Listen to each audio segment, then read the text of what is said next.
Listen. You smell something? Onto your butt. The battle of wits has begun.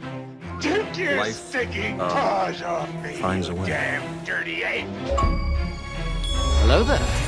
This is Sparta! You're a wizard. Yes, they deserve this. I hope they burn in hell! Take a big step back and literally Fuck your own face! Do or do not. There is no try. Beetlejuice. You ever dance with the devil in the bed? I'm your huckleberry. Beetlejuice. Thinking what I'm thinking, bro. Hallelujah! Aim for the bushes. Holy shit! That doesn't make sense. Where's the I Tylenol? believe the common denominator of the universe is not harmony, but chaos, hostility, and murder. There we go. All right. Spooky. All right. I was wearing my mask, my War Machine. This one. Hold on.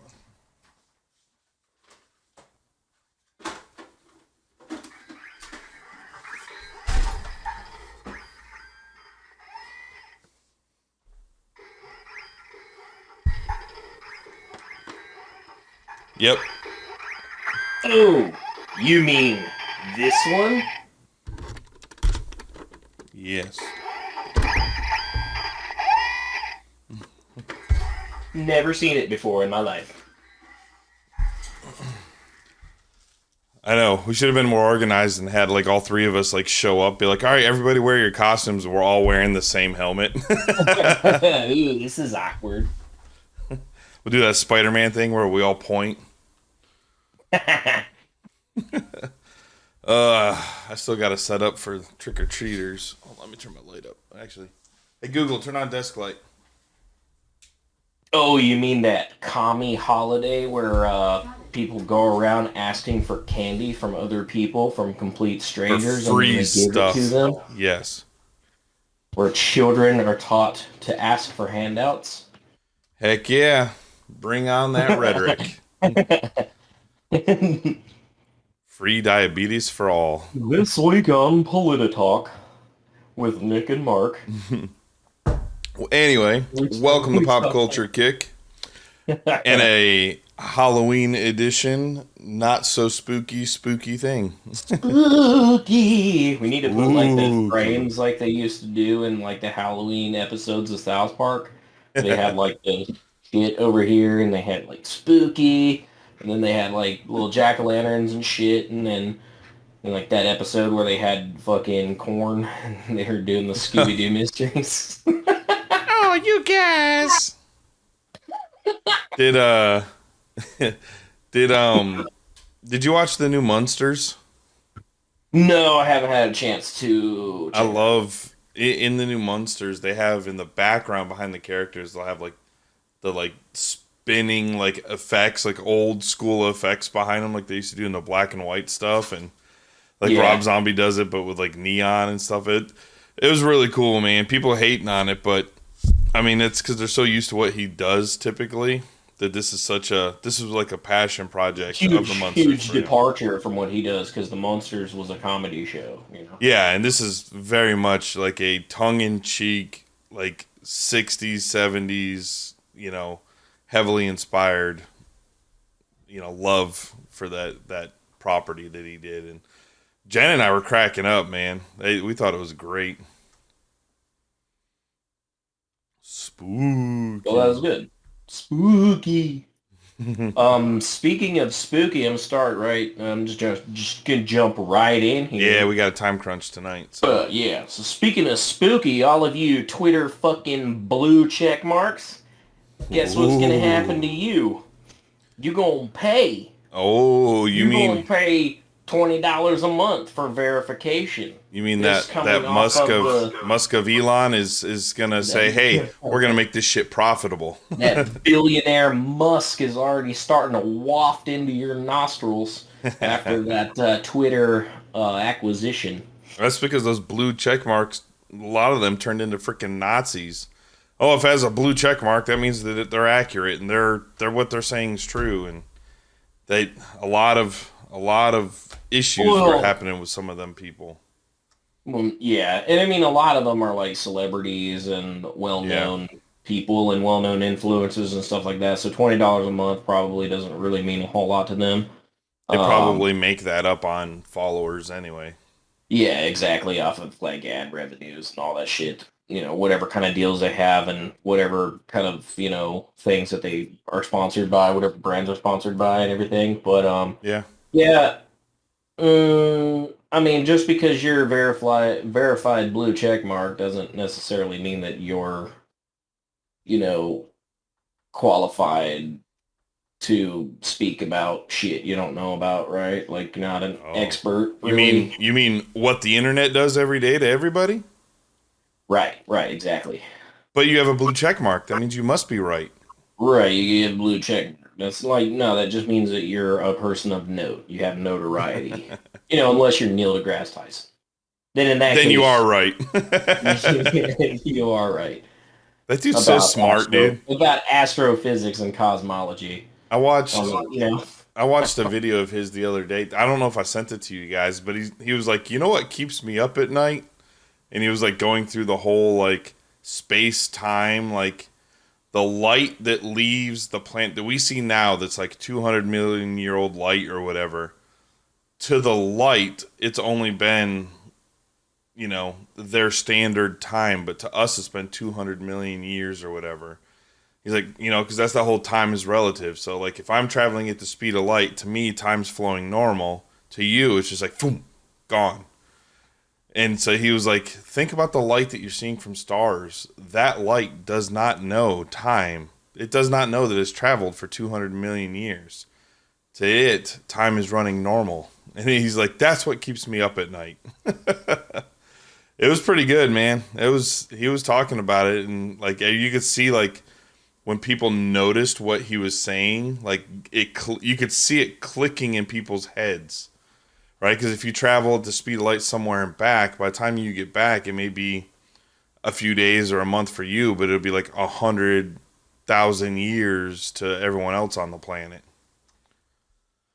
It was pretty cool. It's kind of like Ender's Game, right? How he's like, I'm going to go live forever. And he just like travels in light speed all over the place. Yeah. But you know what keeps me up at night, and also probably keeps Neil deGrasse Tyson up at night, is cortisol. I was going to say stress hormones that your body produces. The thing that keeps me up at night, and now I can actually go to sleep, is that they finally announced Saw X. Oh, that didn't keep you up at night? Jigsaw in space. Jason X. Jigsaw in space. Or has he already been to space? He's probably already been to space in one of the... Jigsaw, I don't know. Probably.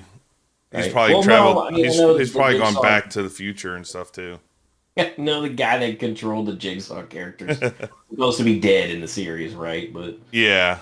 You know, maybe he was frozen and shot out into space so that he can fuck with aliens and teach them lessons about morality. But yeah, so Saw 10 or Saw X is coming out October 27th, 2023, and it will have our boy Jigsaw in it. So then, so another movie of them mutilating people with a very little story. Another prequel then. Oh yeah, it's got to be a prequel because he died in like the second or third movie. They gonna bring Carrie Ewis back? Probably not, but they will be bringing.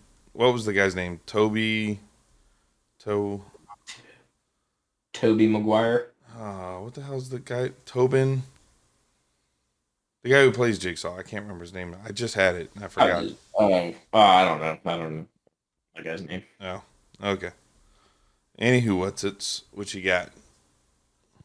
Hey, remember last episode when we were talking about Great Balls of Fire? No, one before that. No, when we were talking about Game of Thrones and George R.R. Martin and the books and all this stuff. Yar.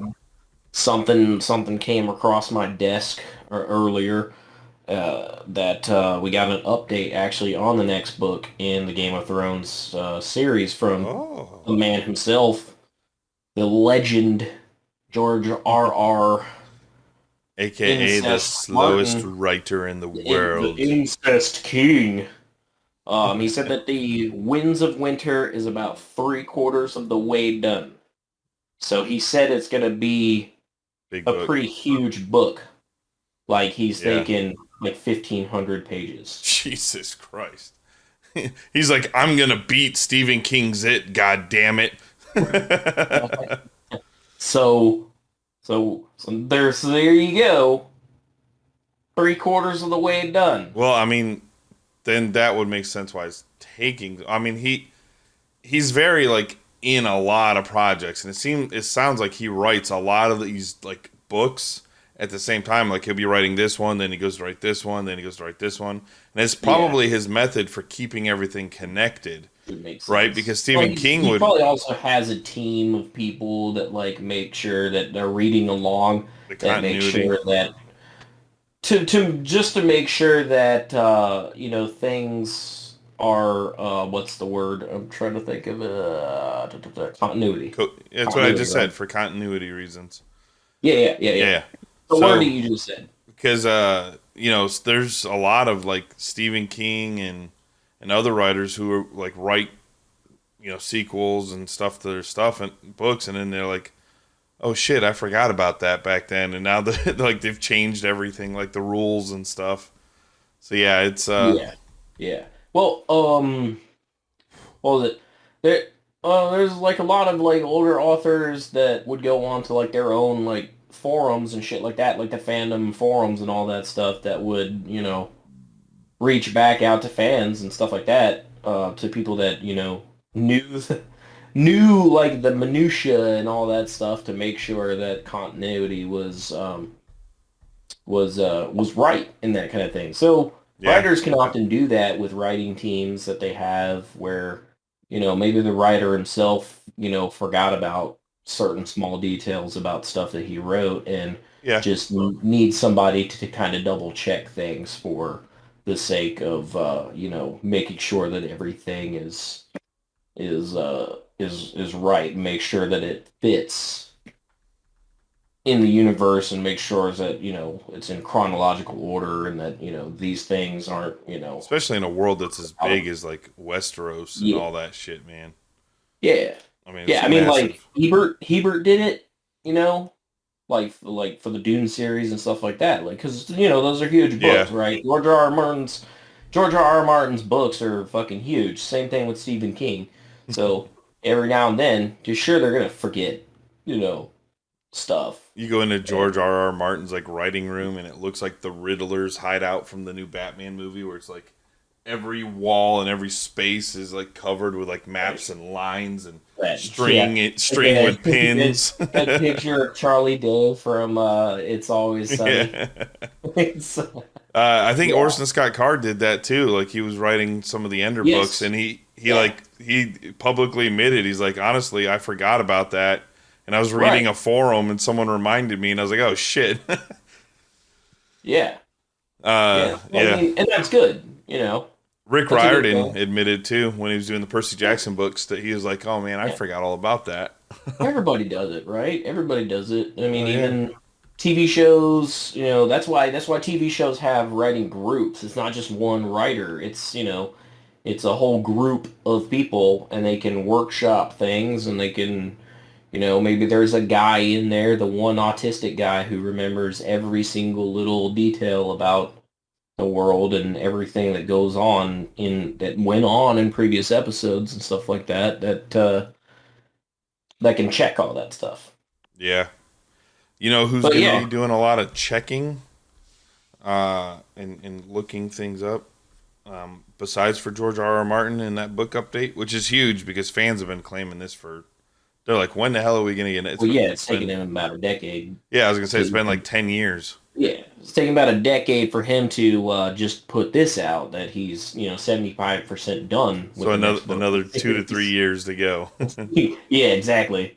But hey, if you're a huge fan of Game of Thrones, you'll wait for it, right? Exactly. people who will be doing a lot of fact checking and stuff is going to be James Gunn and Peter Safran. Peter Safran. Yep. Oh, yeah. Yep. Both of them Yep, heard very about that. popular franchises.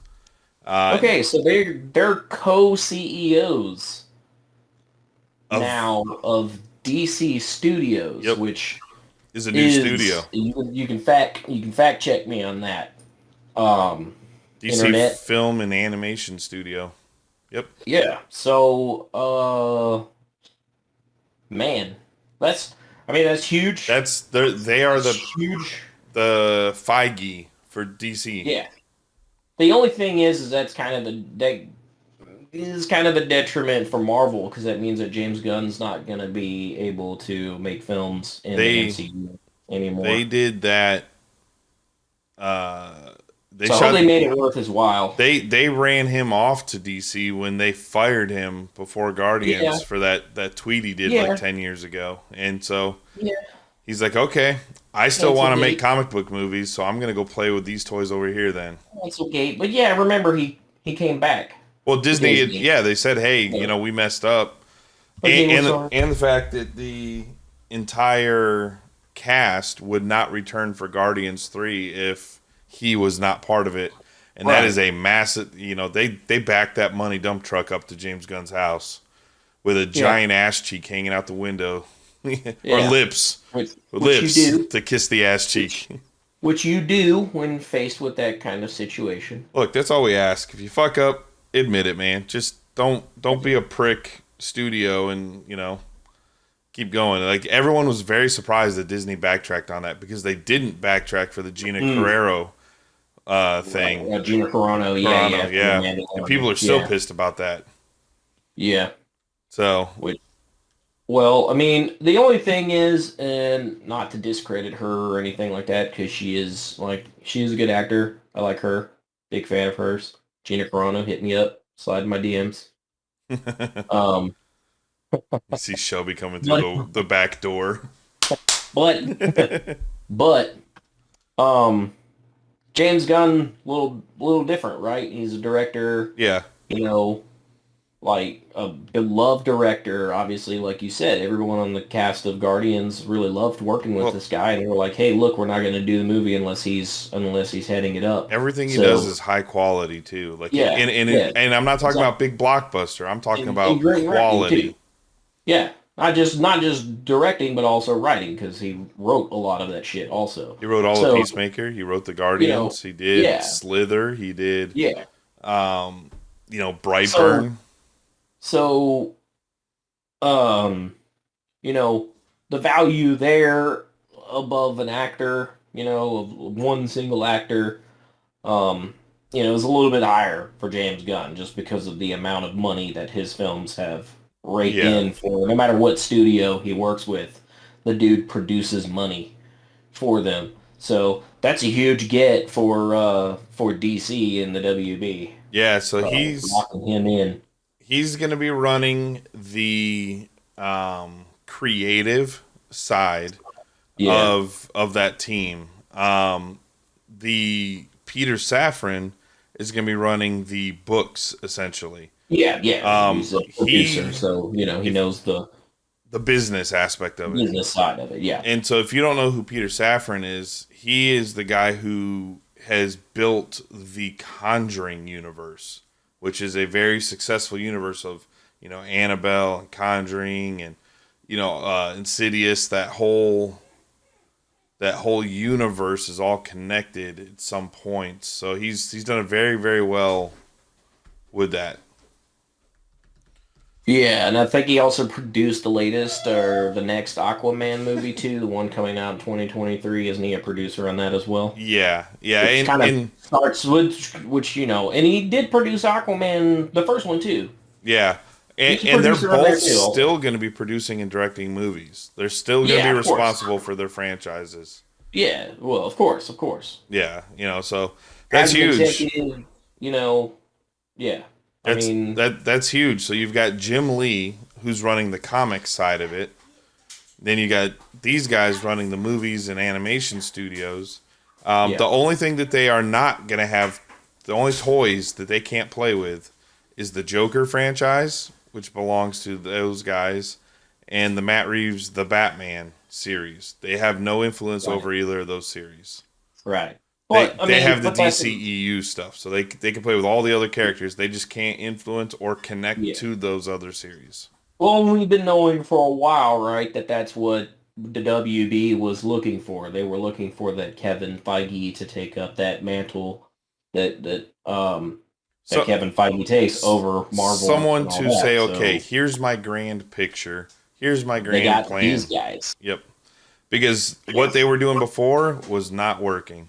You had Zack Snyder, who tried to do all that with his movies. Warner Brothers fought him on every one of his stuff, all of his stuff. Then you had David Ayers come in trying to, with his Suicide Squad, where WB again stepped in and edited and cut his movie. So now they're like, okay, you know what? This new guy from Discovery says, hey, this is now your baby. Go run and play. Yeah. Now, and the thing is, these guys aren't stupid. They know that the Snyderverse thing works. And they're fans of comic books. And the subject material. That's very important. Yeah. Hi, Jen. But they're not stupid. They know the Snyderverse thing works. So, if they want Zack Snyder to come in and direct, then, they have carte blanche right there. They're the guys. Yeah. I don't think he's going to. I think he's done. I have a feeling because he's got that all those Netflix projects he's working on. He's doing that massive sci-fi trilogy. Remember that badass one we talked about 6-7 months ago? So he's gonna be busy with that. But we saw and this will lead into the next thing with Henry Cavill. I was about to say, let's talk about we'll get into the other elephant in the room. Zack Snyder put out Netflix. So Zack Snyder put out a video to Henry Cavill saying, hey man, I love you. You're the best Superman we've ever had. I'm glad to see you back. I'm sorry that I couldn't be there for, the next iteration of Superman. But, he's like, I'm glad that people, really enjoyed what we did and want to continue. Ooh, the Belko experiment. That was another one that James Gunn and Peter Safran did. That was a good movie. That was a good movie. Yeah, that was good. So let's talk about this Henry Cavill thing. All right, so Netflix will not have Henry Cavill in The Witcher after season 3 is concluded. And they are replacing him with Chris Hemsworth's brother, Liam. Who is destined to always be known as Chris Hemsworth. Right, because I had heard the story, about how Chris Hemsworth actually started working in film, like how he started acting, was actually Liam was supposed to be Thor. Right, Liam was supposed to be Thor. Liam, went to the audition. Chris Hemsworth went with him and all that stuff, and Chris actually ended up picking up the role. That was Thanksgiving that year. That's like going to Peyton and Eli Manning's Thanksgiving.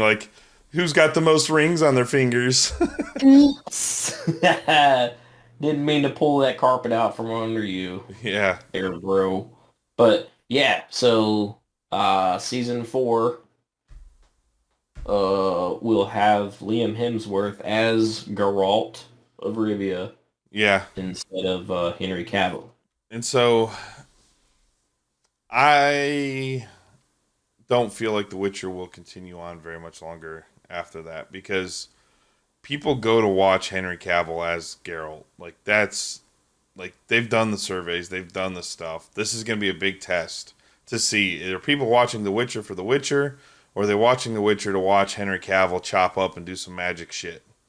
Well, I want to look, let's give the guy the benefit of the doubt, right? Let's Liam's great. I've seen him in some good shit. Let's watch season 4 and, let it, judge it for what it is, right? And the only thing that I can say about this is, as far as the quality and everything on that, is unfortunately he is going to get blamed. Like, if season 4 is like a whole fucking dumpster fire, he's going to get blamed. No matter how well he acted, no matter how well he played Geralt, Yep. he's going to get fucking blamed for it because he's the new face now. Exactly. Which is kind of a bummer, right? Because, you know, the fucking writing, directing, and all that shit can be complete trash, and he, It's going to be his in, fault that it gets canceled and fails. right? And he comes in and does a solid fucking performance like he's supposed to, and then everyone fucking hates it, and it's like, yeah, it's his fault, and that's going to be the unfortunate thing when it comes to the fandoms. You see that all the time. Them blaming actors, stuff like that for, you know, the low quality of shows and movies and things. Which, I mean, again, you know, you gotta take it on the chin, I guess. Yeah. But, you know. Yeah, it is. Hopefully it does well, and hopefully it goes for, you know, 9 more seasons. Yeah. We'll see. Well, I mean, I know that Henry Cavill loved playing Geralt, you know, at the beginning. He loves The Witcher. He plays the game. Yeah. You know, he's got, you know, he's talked about how many hours he has in the game and the books, and he loves that stuff. But people were, you know, the chatter around the block was that he didn't like the way Netflix was, I guess, handling the character. He was kind of keeping him locked into a specific type. And in the books, Geralt like learns and evolves and stuff a little bit more. And well, plus what we were talking about offline earlier, we can get into that too, right? Well, yeah, and that's what I was about to go into. Is he was already kind of upset with the fact that him and his agent, his quote, I read his quote on Twitter. It was an unfortunate contract thing. I missed it. So did my agent. Oh well, 2 years to go. Which what he's talking about is when he signed the contract to do The Witcher, they didn't read the fine print where Netflix owns Henry Cavill's face for 3 years.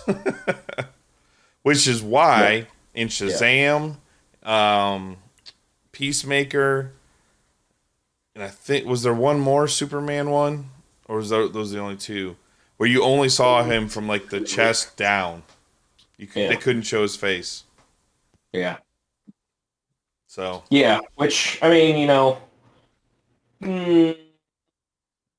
that's not Netflix's fault that they missed it in the contract, right? Like, you know, obviously, you know, maybe he didn't have time to fully read the contract and he just skimmed over it, but you would think his agent or, you know, his career manager or something like that, or, you know, come on, like, you know, even like an entertainment lawyer would not have missed that, right? If you're paying somebody to look over a contract and make sure that everything is all copacetic and that your best interests are served as well as the whatever production companies, you know, interests are served and all that. So yeah, you know, it's kind of a lesson learned for him, right? Oh, no doubt. I bet you that fucker's going to read every contract 9 times, upside down, backwards, in the sunlight, UV ink, checking it all over. Because he's not an entertainment lawyer, so, you know, he may not know. Like, you know, those entertainment contracts are just like fucking, you know, legal fucking dissertations and shit like that. It's all fucking full of legal fucking mumbo jumbo. So, you know, find an entertainment lawyer that you really, really trust and all that. You know, tell them the things that are non-starters for these contracts and let them go through it with the fine-tooth comb and, you know, say, hey, yeah, I think this is a good contract. You know, run with it, right? Yeah, you know, and it was probably do it in that instance. It's probably an excitement level too, where he was like, "Hell yeah," you know, because that's I mean, he's such a fan of it. Millions of dollars they offered him, obviously would have put blinders on anybody else. Like, you know, if they came to me with that same contract, $1 million an episode. And that same contract and all this money, they're like, well, hell yeah, fucking do anything, right? Like, we have to castrate you and you got to get a penectomy. Like, sign me up. Yeah. $1 million an episode, done. Get that human Sentai pad. I saw a thing on a follow up, like some news story today about actors and how like the old school action guys, like Arnold and Sylvester, who did a lot of their own stunts and stuff, how they can't, they're just beat to hell, right? They're not they're not green screen action heroes. Like these guys were really running through the fires and stuff.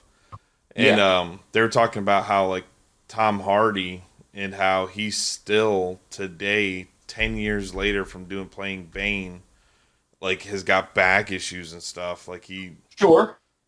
He's all. But it's hard to feel sorry for these people for also for making $20 million. For also being millionaires. Like when you have $20 million, you don't have to worry about walking. You can have people do that for you. Carry me on your back, fool. Where's my Hodor? Right. So I mean, obviously, I feel bad for that. Yeah. Like we were talking about in another podcast, same thing with like those pro bodybuilders, same thing. Ronnie Coleman, he's got vertebrae that are fused in his back. The man's gonna, be in a wheelchair for the rest of his life. But he's also like one of the greatest bodybuilders of all time, and his name will go down in legend long after he's dead. Hey Jen, Henry Cavill's not gonna be Witcher anymore. After this next season. Jen's like, well, it's over then, right? Possibly. Guess who they're getting to play The Witcher? Liam Neeson. I almost said Neeson. Liam Hemsworth is replacing him. Are you serious? I told you, dude. People watch for him, man. Like seeing Robert Pattinson as Yeah. Batman. I mean, obviously, he was a huge draw. She's like, they're ruining everything. They already made Robert Pattinson Batman. It's Pattinson. She hates him. She's like, what the scrawniest, wimpiest little Batman ever. Yeah, I mean, I never saw the appeal of the Robert Pattinson thing, but then again, I'm not like a teenage girl that loves sparkly vampires. I'm not our mom. Well, technically, if you go back to like some of the old vampire stories, they were kind of glittery. But like Interview with the Vampire. But I really did like his Batman though. I thought his Batman was it's year 2, he's still fresh. He hasn't put on all of his muscle from doing this shit for 20 years. He's still getting his ass kicked. Dude, have you seen it? No. You still haven't watched it? Good lord, dude, this guy gets the shit kicked out of him, man. There's a part where he like jumps off this roof to glide to get away from the police, and he tries to land on top of a truck, and he fucks up, and he hits it, and he bounces up and hits the bridge, and just he's fucking slamming into shit. Like he's like, ow, that hurt. Like I mean, it's a very early, very beginning Batman, and so I really enjoyed it, man. There's growing pains to every superhero that they don't show, right? Exactly. Right. Well, I mean, the Chris Nolan Batman trilogy, like in the beginning, showed bruises and all that stuff on Bruce Wayne, and of course Alfred was there to be like, yeah, don't do that, right? You saw him in Dark Knight Rises, where the guys. What are you doing?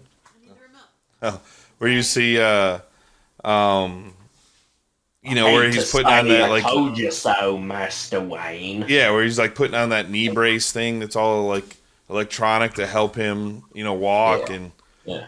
He's all full of scar tissue and beat to shit for fighting for 20 years. He's not a superhero, right? He's just a regular guy who happens to be a billionaire. They still feel punches. He has regular ass joints that the cartilage wears down. Yeah, and you're fighting people like Killer Croc and Clayface and all this shit. Like, it is people literal fucking mutants. Yeah, you're gonna get your ass whooped and you're gonna feel it the next day.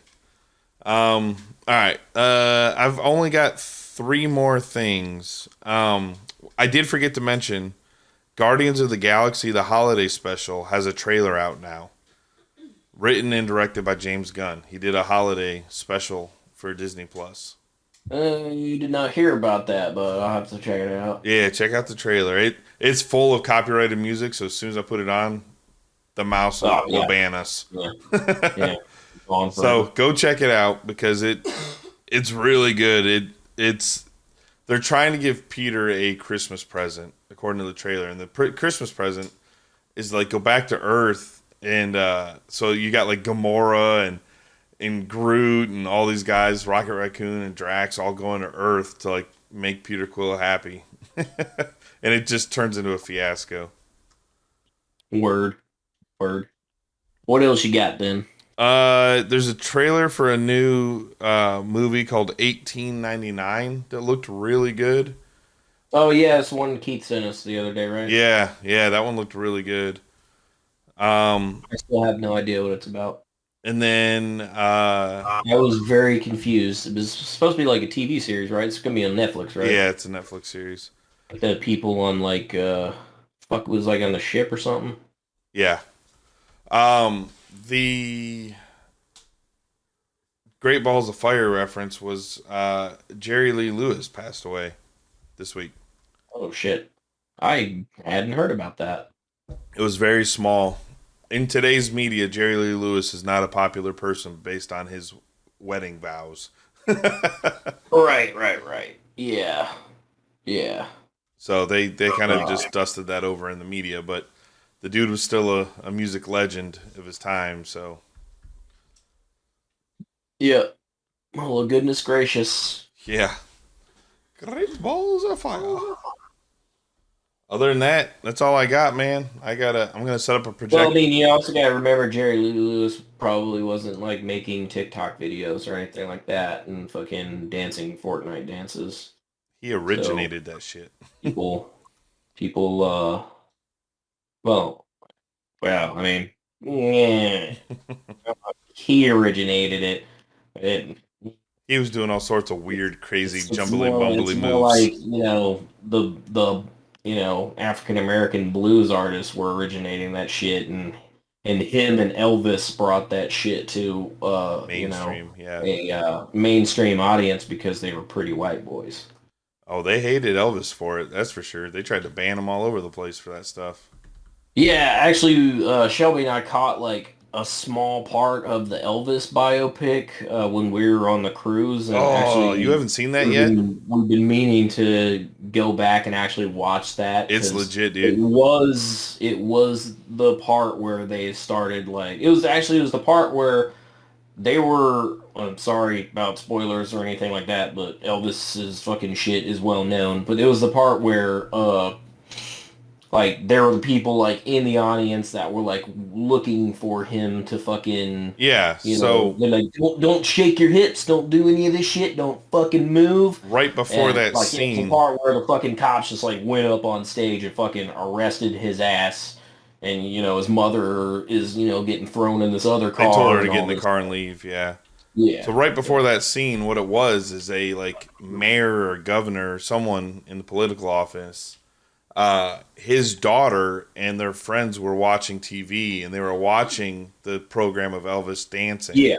And he was and like, there were intercuts of that stuff while he was yeah, doing that. yeah, and the guy's like, what is that? He's like, that boy moves like a, and he drops the N word. Right. Yeah. And Well, and that's the thing, like, and the reason why I say that, going back to the comment about Jerry Lee Lewis and Elvis and all this stuff, was because that was the type of dancing that fucking black folks were doing in like their R&B clubs and all that stuff. oh yeah, And well that's where they R&B learned bars it, and all that shit. Like even Yeah. when back when everything was still segregated and white folks usually didn't go to these types of clubs and all this shit. So of course these guys go in there, Yeah. Jerry Lee Lewis, fucking Elvis and all that stuff, and they see these people doing it. They're like, fuck, that's cool as hell. Yeah, Elvis, it shows in there, because Elvis was poor when they grew up, and he would be sneaking he in. grew up in that community, and it's not like he's. Yeah, I don't think he was maliciously trying to steal and appropriate their that's culture how and all he that grew stuff. up. But he just wanted to emulate some of his fucking idols. A lot of his songs were based on their songs. So I mean, it shows that in the movie. It shows the credits of where he got a lot of his stuff in there, and and how he got his moves by watching them dancing, and It was a good movie, man. It really was. Jen and I both liked it. It was really good. No, I didn't. Yeah. I mean, I have a feeling I'm gonna like it too. But yeah, we watched that scene. We're on the ship, and I saw it up on one of the streaming services. Yeah, HBO's got it. A couple days ago, and I was like, still need to watch that because I do want to watch that. Righteous. Righto. Got caught up on Rick and Morty season 6. Got caught up on Beavis and Butthead. Also. Hell yeah. Big Mouth just dropped a new season yesterday. Oh, I didn't know that they was already dropped, but it dropped yesterday. I heard about Big Mouth was going to be coming out in the new season. Oh, that show's freaking hilarious. Had to get caught up on that. Now that I know. Rage, fucking rage. Love the hormone monster. Fucking worry, dude. But that's all I got, man. It's I gotta go set up for trick or treaters. Alright, go set up for trick or treaters. Go give them kids some candies. Yes. Unless they ask for the trick. All I can think of is like ICP with the. You're supposed to choose trick or treat. What you just said So, you're gonna have to ask is one them of the for most tricks, and if they're insanely ready to pull idiotic out, like, things magic I have book ever cards heard. and shit, At no point then in your rambling, Then you gotta act like incoherent you're impressed. response All I can were think you of is even ICP, close to like anything Halloween that could be non-military considered a streaming rational stuff. thought. Everyone in this room yeah, is now okay, dumber fucking for having Pauline in listened South to it. Detroit I award would be you a no little bit points, different than, and may God have Halloween mercy on in your Tampa, soul. Florida. Good afternoon, Yeah. good evening, and good They night. go Most trick or of treating all, bulletproof fuck vests. you. All right. Happy Halloween. Thanks for tuning in for our short little episode. Happy birthday, Kenzie. Love you. Yes, that person. And yes, happy Halloween. Later. Happy Halloween, folks.